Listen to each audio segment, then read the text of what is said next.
안녕 중고등부 형 누나들. 나는 변성이가 조금 빨리 온 어린아이야. 나를 영접하는 게 곧 예수님을 영접하는 거라고 하셨으니까 나를 영접하도록 해.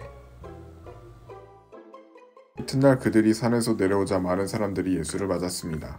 그 무리 중 한 사람이 소리쳤습니다. 선생님, 부탁입니다. 제 아들 좀 봐주십시오. 제게는 하나밖에 없는 자식입니다. 그런데 귀신이 이 아이를 사로잡아 갑자기 소리를 지르게 하고 아이에게 발작을 일으켜 입에 거품을 물게도 합니다. 그리고 이 아이를 상하게 하면서 좀처럼 떠나지 않습니다. 선생님의 제자들에게 귀신을 쫓아달라고 간청하였지만 그들은 해내지 못했습니다. 예수께서 대답하셨습니다. 아, 믿음이 없고 비뚤어진 세대여, 내가 언제까지 너희와 함께 있으면서 참아야 하겠느냐. 내 아들을 이리로 데려오너라. 그 아이가 오는 중에도 귀신은 아이의 몸을 바닥에 내던지며 발작하게 만들었습니다. 그러나 예수께서는 더러운 영을 꾸짖으시며 그 아이를 고쳐 아버지에게 돌려보내셨습니다. 하나님의 위대하심에 모두 놀랐습니다. 예수께서 행하신 그 모든 일에 다들 놀라서 감탄하고 있을 때 그분이 제자들에게 말씀하셨습니다. 지금 내가 하는 말을 유의해 들으라. 인자가 배반을 당해 사람들의 손에 넘겨질 것이다. 그러나 제자들은 이 말씀을 깨닫지 못했습니다. 그들이 그 말씀을 이해하지 못하도록 그 뜻이 감추어져 있었기 때문입니다. 그들은 두려워서 예수께 물어볼 수도 없었습니다. 예수의 제자들 사이에서 누가 제일 큰 사람인가를 두고 다툼이 일어났습니다. 예수께서는 그들의 속마음을 다 아시고 한 어린아이를 데려와 곁에 세우며 말씀하셨습니다. 누구든지 이 어린아이를 내 이름으로 영접하는 사람은 나를 영접하는 것이다. 또 누구든지 나를 영접하는 사람은 나를 보내신 그분을 영접하는 것이다. 너희 가운데서 가장 작은 사람이 가장 큰 사람이다. 요한이 물었습니다. 선생님, 저희가 선생님의 이름으로 귀신을 쫓는 사람을 보고 우리와 함께 따르는 사람이 아니라서 못하게 막았습니다.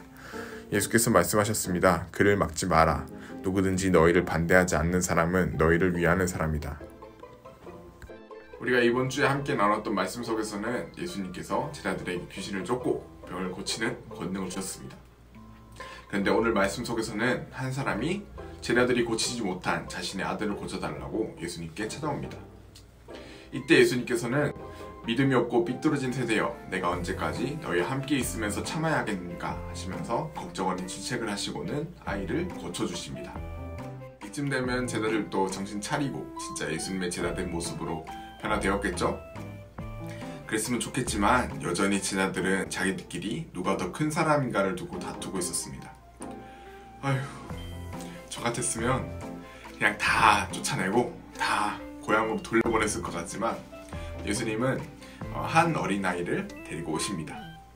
그리고는 이 작은 어린아이를 예수님의 이름으로 영접하는 자가 예수님을 영접하는 것이고, 제자들이 다툰 것처럼 큰 사람이 되기에 노력할 것이 아니라 가장 작은 사람이 가장 큰 사람임을 말씀해 주십니다. 제자들의 모습을 보면 우리의 연약함과 닮아 있습니다. 예수님을 믿는다고 하지만 내 삶에 그리스도의 능력이 나타나지 않고 있다면 우리도 이 제자들처럼 믿음이 부족한 것이 아닐까 돌아보며, 그럼에도 우리를 포기하지 않으시고 작은 자가 되라고 말씀하시는 예수님의 말씀처럼 남을 섬기고 나보다 남을 낮게 여기는 우리가 되길 바랍니다.